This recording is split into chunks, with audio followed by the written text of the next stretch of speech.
A'udzu billahi samil alim minasyaitonir rajim. Bismillahirrahmanirrahim. Ayyuhal mu'minun wal mu'minat rahimakumullah. Uhayyikum jami'an bi tahiyyatin islamiyah wa aqul lakum jami'an salamun alaikum warahmatullahi wabarakatuh.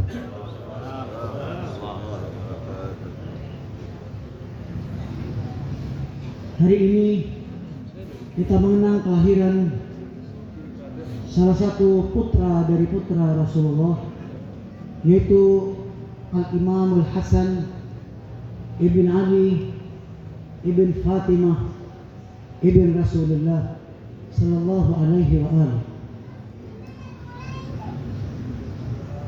Ketika saya menyampaikan kita sedang mengenang putra Rasulullah, kadang ada seseorang bertanya, bukankah itu cucu Rasulullah?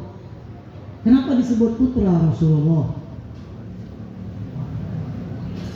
Ayyuhal mu'minun wal mu'minat, ayah dan anak bisa terpisah di dunia dan di akhirat ketika mereka berdua lain agama. Tidak ada artinya ayah kandung, tidak ada saling mewarisi ketika salah seorang dari mereka bukan berasal dari agama Islam. Artinya Islam punya peranan lebih kuat dari sekedar peranan keluarga, dari sekedar peranan keturunan.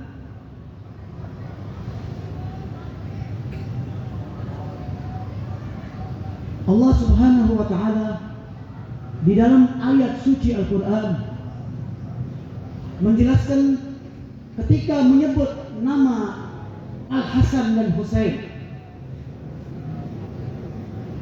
ketika terjadi sumpah untuk saling laknat dengan orang Nasrani di Najran, kemudian Allah menyuruh Rasul membawa Al-Hasan wal Husain, bawa untuk saling sumpah, untuk saling laknat dengan mereka. Siapa yang berbohong agar diturunkan laknat kepada mereka. Ketika Allah membawa Al-Hasan wal Husain, kemudian Allah sebut di Al-Quran kepada orang-orang itu, qul ta'ala, ayo kita datang dan kita bersumpah saling laknat. Kemudian kata Allah, nad'u abna'ana wa abna'akum. Di ayat ini Allah menjelaskan, kata Allah, wahai Muhammad, sampaikan kepada mereka, panggil anakmu dan panggil anak mereka. Ketika Allah menyebut anak Rasulullah, putra Rasulullah, seluruh mufassir sepakat yang dimaksud adalah Al-Hasan wal Husain. Sehingga jika Allah di dalam ayat suci Al-Quran menyebutkan bahwa Al-Hasan wal Husain putra Rasulullah, maka beliau berdua adalah putra Rasulullah.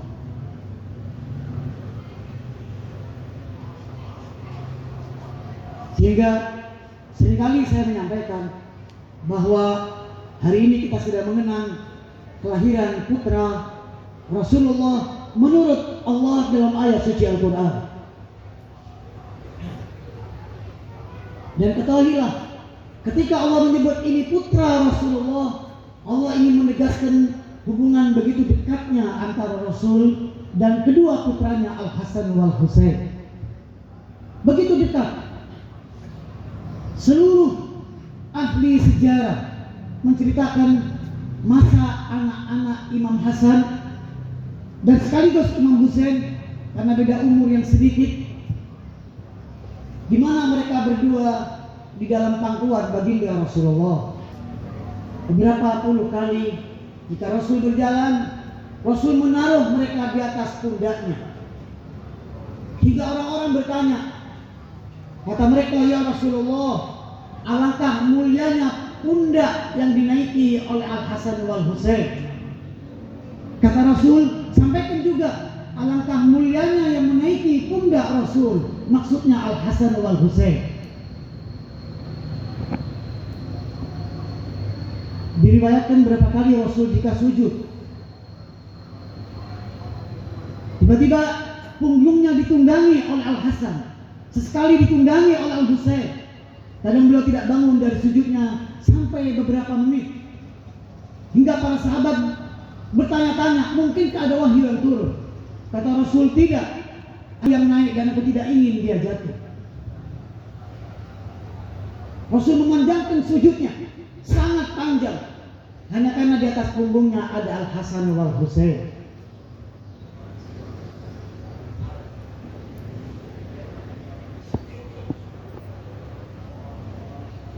Kedua, putranya ini Al-Hasan wal Husain selalu bersama Rasulullah. Bahkan seringkali diriwayatkan ketika Rasul masih hidup, Al-Hasan wal Husain seringkali memanggil Rasulullah sebagai ayah. Sementara memanggil ayahnya Ali bin Abi Thalib, Imam Husain memanggil ya Abul Hasan. Sesekali kadang Imam Hasan memanggil ya Abul Husain.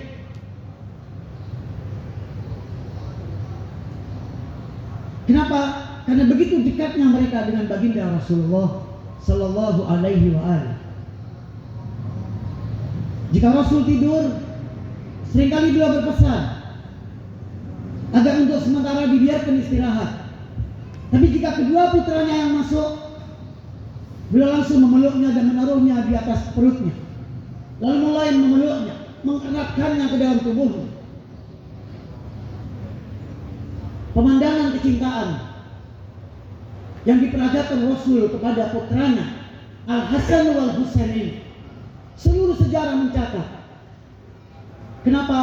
Karena mereka berdua memang dididik oleh baginda Rasulullah. Setiap Rasul menyampaikan sesuatu di masjid, mereka berdua hadir mendengarkan. Dan jika pulang, ibunya Fatimah Zahra pasti mempertanyakan keduanya, apa yang disampaikan Rasul tadi kakeknya. Lalu mereka mulai menyampaikan apa yang disampaikan Rasulullah, sehingga mereka mengerti.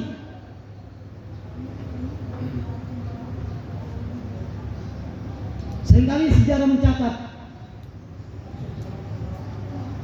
kata Imam Hasan sallallahu alaihi, umurnya kurang lebih waktu itu sekitar 4 atau 5 tahun. Kata beliau, aku melihat ibuku sepanjang malam sholat, Sayyidah Fatimah Zahra, sepanjang malam sholat dan mendoakan orang-orang seluruhnya sepanjang malam sampai mau menjelang sholat subuh. Beliau masih mendoakan orang-orang kaum mukminin. Kemudian aku bertanya kepada ibuku, wahai ibu, kapan mendoakan keluarga? Kemudian ibuku menjawab, al-jar qabla dar, orang-orang yang di sekitar dulu, baru nanti orang-orang rumah. Ketika riwayat ini disampaikan, orang berbicara tentang ibadahnya Sayyidah Fatimah, tentang sholatnya Sayyidah Fatimah, tentang doa-doa Sayyidah Fatimah. Tapi mereka lupa bahwa sepanjang malam itu juga Al-Hasan tidak tidur. Beliau mendengarkan satu persatu doanya. Beliau itu sholat bersama ibunya, karena memang ibunya mendidik seperti ini sejak kecil, sehingga beliau tahu seluruh doa-doa ibunya sepanjang malam itu. Karena beliau tidak tidur, beliau mengikuti apa yang dilakukan ibunya. Karena ibadahnya ini, kedekatannya ini, kemudian Allah memberikan gelar yang tidak pernah ada sebelumnya dan tidak akan pernah ada lagi setelahnya. Kata Rasul, aku berikan gelar keduanya, aku wisuda keduanya dengan nama Allah, bahwa keduanya ini, kata Rasul, Sayyidah Syababi Ahli Jannah, pemimpin seluruh pemuda yang ada di surga. Lalu saya sampaikan, nanti di surga tidak ada orang tua, yang ada seluruhnya adalah pemuda. Para nabi akan jadi pemuda, orang-orang meninggal semuanya menjadi muda, seluruhnya. Maka kata Rasul, hari itu Al-Hasan wal Husain akan jadi pemimpin seluruh pemuda yang ada di surga. Sehingga kata Rasul, tidak ada yang lebih mulia dari Al-Hasan wal Husain kecuali aku, kata Rasulullah, dan kedua orang tuanya. Karena ibadahnya, kedekatannya dengan Rasul, karena akhlaknya yang begitu agung. Saya sering menyinggung salah satu kejadian yang selalu saya ingatkan. Ada satu orang tua yang wudhunya tidak benar.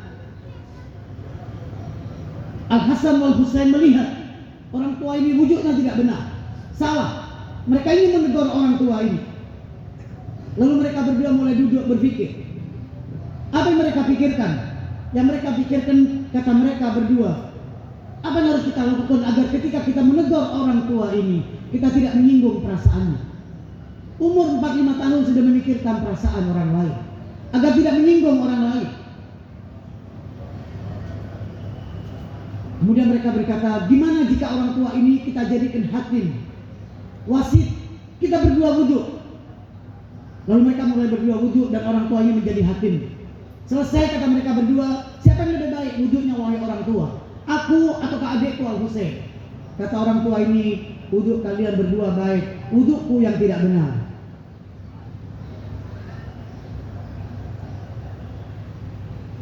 Sayangnya, seringkali cerita tentang Imam Hasan dan Imam Husain ini seakan-akan berhenti ketika beliau berumur 7 tahun setelah Rasul wafat.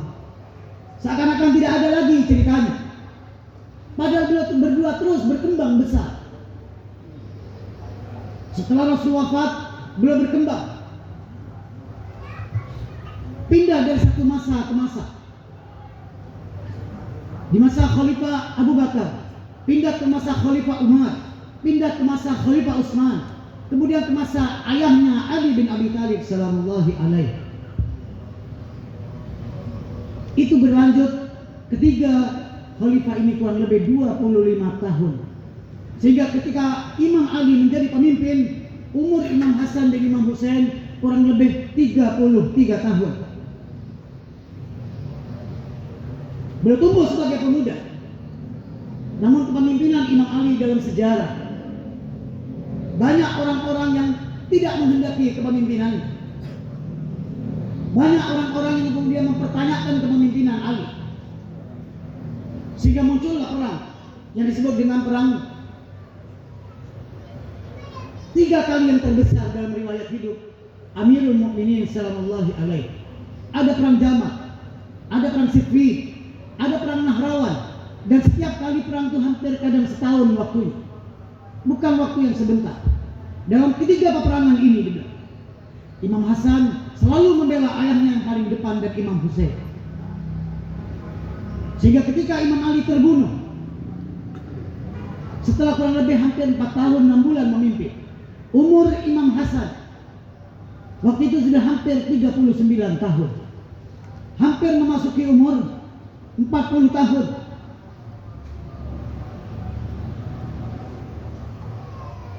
Imam Hasan tumbuh, memimpin.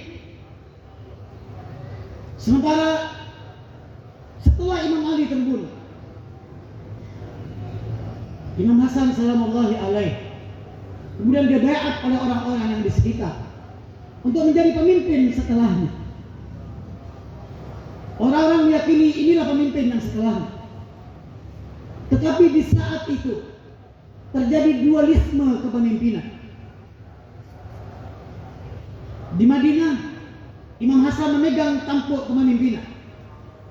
Sementara di Syam dipegang oleh Muawiyah. Sehingga ada dualisme kepemimpinan. Orang-orang di Syam jelas sama sekali tidak memihak kepada Imam Hasan. Tapi yang perlu antum tahu bahwa pemerintahan yang ada di Syam yang dipimpin oleh Muawiyah sudah begitu kuatnya, banyak memiliki tentara. Kenapa? Karena dia menguasai Baitul Mal yang ada di Syam dan tidak pernah diserahkan ke kota Madinah. Sehingga dia punya kekayaan sendiri, tentara sendiri, semuanya miliki sendiri. Sementara sebelumnya sejarah mencatat bahwa di saat Imam Ali memimpin, Muawiyah telah memerangi Imam Ali sallallahu alaihi. Telah terjadi peperangan antara ayah Imam Hasan dengan Muawiyah. Sehingga peperangan itu berlanjut ketika Imam Hasan menjadi seorang pemimpin. Ini tidak berhenti. Sehingga Imam Hasan mulai mengatur barisan. Tetapi sayangnya banyak sahabat-sahabat Imam Hasan yang dihianatin dan terbunuh. Hujur ibn Abi, Maisab, dan banyak lagi yang lain dikejar dan dibunuh-bunuh. Sementara diceritakan setelah wafatnya Imam Ali ibn Abi Thalib salamullahi alaihi, kekacauan terjadi di mana-mana. Muawiyah menyuruh tentara-tentaranya agar membuat kekacauan. Untuk apa? Untuk menghilangkan wibawa dari Imam Hasan salamullahi alaihi yang ada di kota Madinah. Semua daya upaya dilakukan. Muawiyah mengirim pasukan-pasukan keluar dengan memakai baju, dengan memakai cadar dan segala macam. Lalu orang-orang itu berteriak setelah menghancurkan desa-desa yang dilaluinya bahwa mereka adalah tentara Imam Hasan. Padahal mereka adalah tentara-tentara Muawiyah. Imam Hasan menyiapkan pasukan karena kondisi begitu kacau. Tiba-tiba 2/3 pasukannya berkhianat, diberi uang oleh Muawiyah melalui pemimpinnya yang bernama Ubaidillah. Mereka dibeli. Imam Hasan kehilangan orang-orang, kehilangan segala macam, sehingga Imam Hasan melihat kekuatannya mulai menurun. Orang-orang setianya mulai dibunuh, dikhianati. Dalam kondisi seperti inilah Imam Hasan berpikir ada sisa-sisa orang yang setia kepada beliau. Ada orang-orang yang masih menjadikan beliau benar-benar sebagai pemimpin untuk menjaga sisa yang sedikit ini. Sementara kekacauan di luar sudah begitu dahsyat. Imam Hasan mencoba bernegosiasi dengan Muawiyah dengan syarat-syarat yang panjang. Sebagian orang memang mempertanyakan masalah ini. Tadi Imam Hasan melakukan ini karena kondisi yang sudah begitu sulit di hari itu. Jika tidak, maka sisa-sisa pengikut Imam Hasan ini akan terbunuh satu demi satu. Dalam nego itu disepakati bahwa Muawiyah akan jadi pemimpin dan Imam Hasan akan memberikan kepemimpinan itu. Kenapa? Karena Imam Hasan adalah pemimpin yang sah yang ada di Madinah. Sementara Muawiyah waktu itu mestinya berstatus sebagai gubernur. Imam Hasan mengangkat dengan syarat, bila Muawiyah harus setiap hari melakukan apa yang diperintahkan Allah dan Rasul. Yang kedua, jika meninggal nanti kepemimpinan harus dikembalikan kepada Imam Hasan lalu Imam Husain. Yang ketiga yang diminta oleh Imam Hasan yang terpenting, menghentikan teror di mana-mana. Teror kepada kaum muslimin, teror kepada pengikut Ahlul Bait di mana-mana. Kata Imam Hasan, ini harus dihentikan. Tidak boleh ada teror. Orang-orang diberikan ketenangan dalam hidup. Dan ini semuanya disepakati. Terjadi kesepakatan. Kenapa? Karena Imam Hasan ingin menunjukkan kepada sebagian kaum muslimin tentang siapa sebenarnya pemimpin yang ada di Syam ini, yaitu Muawiyah. Dengan itu kemudian orang melihat ternyata seluruh kerusakan ini bukan Imam Hasan dalamnya, bukan Imam Hasan pelakunya. Ternyata selama ini mereka dibohongi. Orang-orang mulai sadar. Lalu mereka mulai mendatangi Imam Hasan. Dalam kondisi yang seperti ini, saat mereka akan mendatangi Imam Hasan dan bersepakat, tentunya Muawiyah berpikir panjang. Satu-satunya cara yang harus dilakukan adalah dengan membunuh Imam Hasan salamullahi alaihi. Apa yang harus dilakukan? Kemudian Muawiyah mencoba melalui orang-orang suruhannya menawarkan kepada istri Imam Hasan sendiri yang bernama Ja'dah agar mau meracuni Imam Hasan dengan imbalan yang begitu besar, yang sangat banyak. Dan setelah itu kata Muawiyah, engkau nanti aku menikahkan dengan putra mahkotaku yang bernama Yazid. Ja'dah ketika mendengar ini dipengaruhi oleh keluarga-keluarganya. Keluarga-keluarganya melihat jika sampai benar Ja'dah dinikahi, diberi hadiah, maka keluarga ini akan menjadi keluarga yang sangat kaya raya. Akhirnya keluarga-keluarga dari Ja'dah mendesak agar menerima tawaran ini. Dengan pikiran mereka akan menjadi kaya raya setelah itu di kota Madinah. Mereka menjadi keluarga kerajaan. Akhirnya sejarah mencatat setelah rayuan panjang ini, Ja'dah menerima tawaran Muawiyah dan kemudian meracun Imam Hasan salamullahi alaih. Sehingga meninggallah Imam Hasan dalam kondisi diracun oleh orang-orang yang menginginkan harta lebih. Beliau terbunuh. Sementara Ja'dah sendiri yang berpikir setelah meracun Imam Hasan dan membunuh Imam Hasan, dia langsung pergi ke keluarganya. Dia pikir dia akan mendapatkan banyak. Tetapi ternyata ketika mendatangi Muawiyah dari seluruh kabilahnya, Muawiyah kemudian memberikan uang pesangon. Uang yang jumlahnya begitu sedikit, tidak sesuai dengan janji.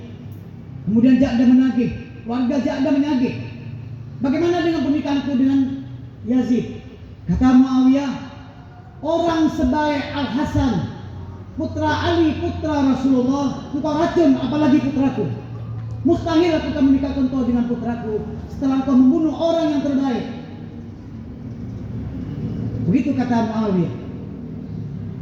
Sehingga diriwayatkan sampai akhir hayat Ja'dah tidak mendapatkan apa-apa dan meninggal dalam betul-betul situasi dan kondisi yang sangat buruk. Ada yang berkata hilang akal dan segala macam. Nah, apa yang saya sampaikan sedikit ini sekedar untuk mengingatkan kepada kaum muslimin bahwa ternyata putra-putra Rasulullah, Imam Hasan, Imam Husain, Imam Ali Zainal Abidin, dan putra-putranya yang begitu banyak, rata-rata mereka mati terbunuh karena menjaga agama ini. Karena ini menegakkan agama ini. Ketika kata Imam Husain, demi Allah, kalau agama ini tidak tegak kecuali dengan kematianku, wahai pedang, ambil nyawaku.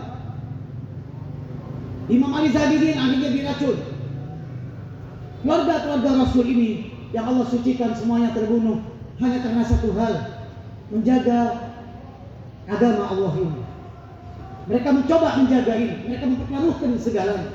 Sehingga semoga kita dengan mengenang hari ini, kita dikumpulkan bersama Rasulullah, karena Rasulullah sangat mencintai cucunya ini, putranya ini. Bukankah jika kita mengenang orang yang dicintai Rasulullah, Rasul mustahil tidak mencintai kita? Bukankah tidak ada yang paling diagungkan oleh Allah kecuali seagung baginda Rasul?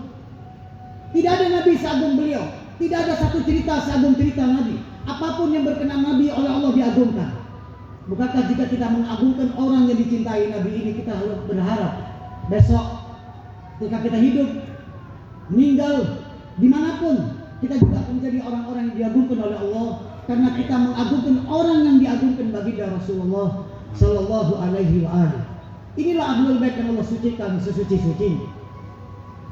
Ahlul Bait yang oleh Allah disebutkan bahwa ini adalah pemimpin pemuda sorga. Jika kita kenal pemimpin pemuda sorga, kita berharap, wahai pemimpin pemuda sorga, jangan lupakan kami ketika kau jadi pemimpin. Gapai kami, panggil kami agar kami bisa bersama kakekmu Rasulullah juga yang meninggal dari keluarga-keluarga kami hari ini. Sehingga kita ingin di bulan Ramadan ini, ketika Allah berjanji akan memerdekakan banyak orang dari api neraka, semoga Allah merdekakan kita bukan dengan amal kita, tapi dengan kecintaan kepada baginda Rasulullah Sallallahu Alaihi Wasallam dan kecintaan kepada orang-orang yang dicintai baginda Rasulullah Sallallahu Alaihi Wasallam.